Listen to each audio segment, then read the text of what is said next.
গত 15 বছর সেই সময়ে যে স্বৈরাচারী ফ্যাসিস্ট সরকার ছিল তার বিরুদ্ধে আন্দোলন করতে গিয়ে আমাদের নেত্রী দেশনেত্রী বেগম খালেদা জিয়া বিনা কারণে তিনি একটি মিথ্যা মামলায় শাস্তিপ্রাপ্ত হয়ে জেলে গিয়েছেন, অসুস্থ হয়েছেন। আমাদের ভারপ্রাপ্ত চেয়ারম্যান তারেক রহমান ওয়ানওয়ার্ড মামলায় শাস্তিপ্রাপ্ত হয়ে বিদেশে থাকতে বাধ্য হচ্ছেন।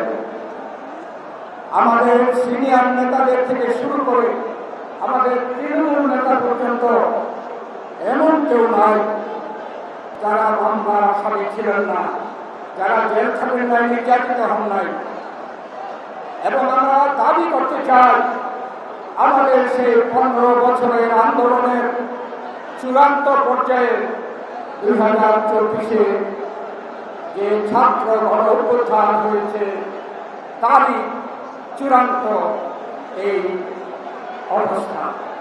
এবং সেই ছাত্র গণ অভ্যুত্থানে স্বৈরাচারের পতন হয়েছে, তারা স্বেচ্ছায় দেশ থেকে পালিয়ে গেছে।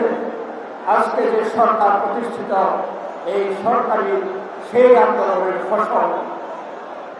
আমরা প্রত্যাশা করেছি, প্রথম থেকে এই সরকারকে আমরা সমর্থন সহযোগিতার আশ্বাস দিয়ে প্রত্যাশা করেছি।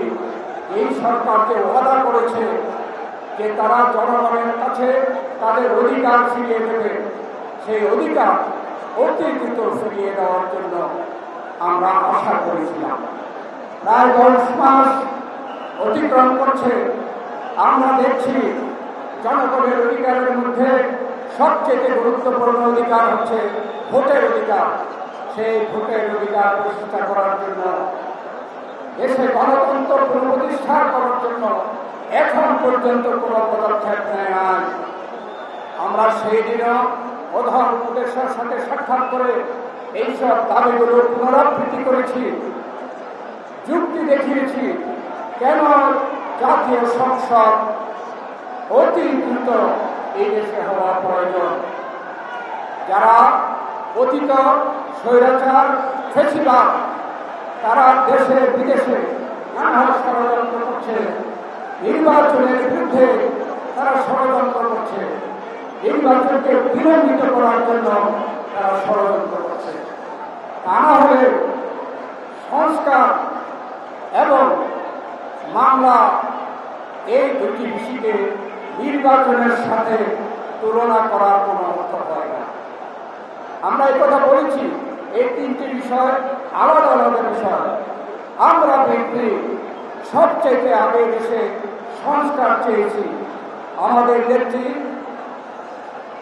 2030 ভিশন ঘোষণা করেছেন। আমাদের ভারপ্রাপ্ত চেয়ারম্যান তারেক রহমান সেই 19 দফা কর্মসূচি জিয়া রহমানের এবং খালেদা জিয়ার ভিশন 2030 এবং বর্তমান প্রেক্ষাপটে তিনি 31 দফা সংস্কার কর্মসূচি দিয়েছেন এই জাতির সামনে। অর্থাৎ আমরা বিএনপি সর্বাগ্রে সংস্কার সম্বন্ধে চিন্তা করেছি, জনগণের সামনে উপস্থাপন করেছি। তাই আমরা সংস্কার চাই, কিন্তু সকল সংস্কার কিন্তু এক কথায় করা যাবে না। এটা চলমান বিষয়। সংস্কারের ব্যাপারে আমরা পদক্ষেপ গ্রহণ করতে বলেছি। আমরা প্রস্তাব দিয়েছি, আমাদের 31 দফা আমরা সেখানে উপস্থাপন করেছি। আমরা চাই নির্বাচন সংক্রান্ত সংস্কার অতি দ্রুত শেষ করে আগামী ডিসেম্বরের মধ্যে নির্বাচনের তারিখ ঘোষণা করা হোক।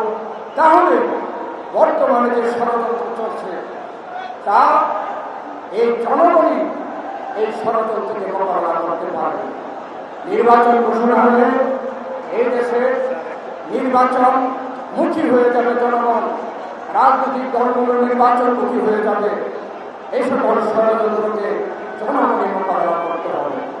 আর মামলার সম্বন্ধে ছিল সৃষ্টি করা হয়। মামলা তো বাংলাদেশ জাতীয়তাবাদী নেতার কর্মীরা সবচেয়ে বেশি মামলায় নির্যাতিত। আমরা তো মামলা আরো জোরদারভাবে এই মামলা পরিচালনা হোক এবং বিচার হোক, এটা আমরা চাই। এই বিচারের সাথে নির্বাচনকে সম্পৃক্ত করার কোনো অর্থ হয় না।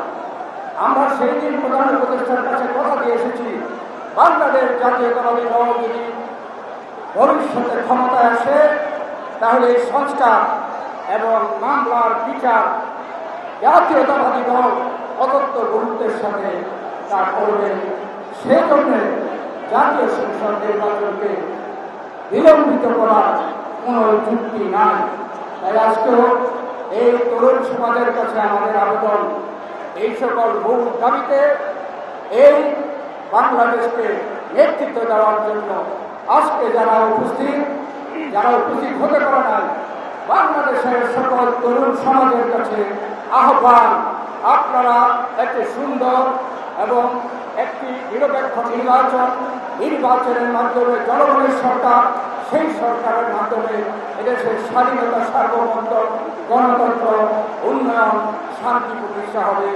এই লক্ষ্যে আপনারা এগিয়ে যাবেন।